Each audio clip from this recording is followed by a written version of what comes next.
कह रहे हैं निर्विरोध प्रधान 9 बने हैं।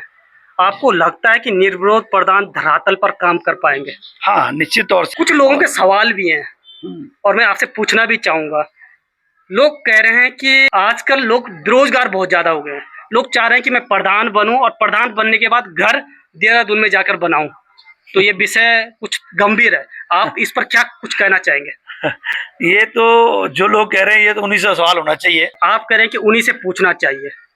वो लोग भी तो तभी चुनाव लड़ रहे हैं ना जब पहले वाले प्रधान ने देहरादून में मकान बना दिया, उससे पहले मकान नहीं था। नमस्कार साथियों, मैं हूं परवीन सकलानी और आप देख रहे हैं गौ गंगा वाणी।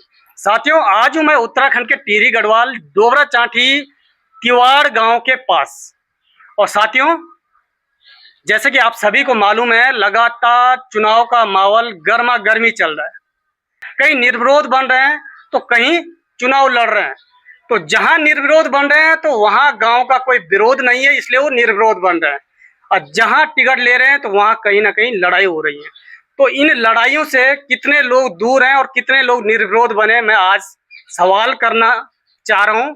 हमारे साथ इस समय मौजूद हैं भाई कुलदीप पंवार जी, नगर पालिका अध्यक्ष से चुनाव लड़े हैं, कितने वोटों से हारे हैं और इस बार क्या कुछ कर रहे हैं, उनसे जानने का प्रयास करते हैं। जी नमस्कार भाई साहब। नमस्कार भाई साहब। पहले आप अपना शुभ नाम और परिचय बताएं हमारे दर्शकों को। मैं सबसे पहले आपके दर्शकों को प्रणाम करता हूं और आप जैसे पत्रकारों का सम्मान भी करना चाहता हूं कि आप जैसे पत्रकार गांव-गांव में जाकर लोगों की पीड़ा को समझने का प्रयास कर रहे हैं। तो आपका तहे दिल से स्वागत और धन्यवाद। आप हमारे दर्शकों को बताने का प्रयास करें कि आप पहले चुनाव लड़े हैं, तो किस पार्टी से लड़े हैं और क्या आपका चुनाव लड़ने का पहले मकसद था? निश्चित तौर से चुनाव तो नेत्री नगर पालिका में लड़े थे जी।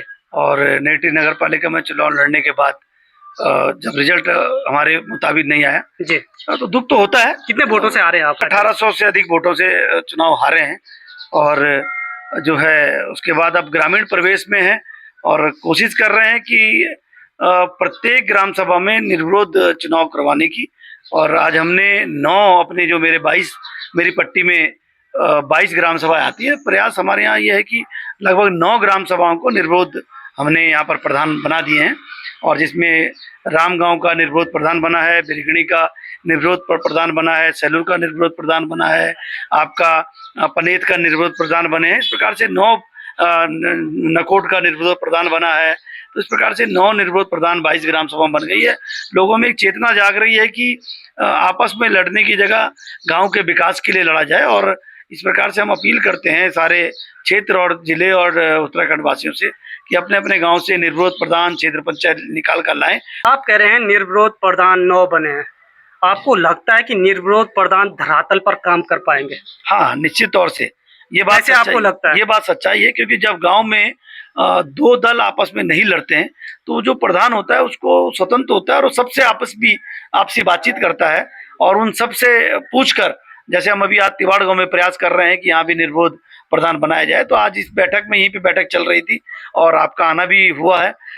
ऐसी जहाँ पे 4 दल आपस में लड़ेंगे तो निश्चित तौर से कोई सूचनाधिकार मांगता है, कोई लड़ाई है, झगड़ा है, डंडेबाजी होती है और अगर प्यार प्रेम से एक आदमी को सर्वसम्मति दिया जाता है तो निश्चित तौर से आने वाले टाइम पे उस गांव का विकास भी होता है और उस गांव में विकास की बयार बहती है। तो अभी जितने भी आपने निर्विरोध प्रधान बनाए तो उनको आप क्या संदेश देना चाहेंगे कि आप अपने गांव के लिए क्या कुछ विकास करें?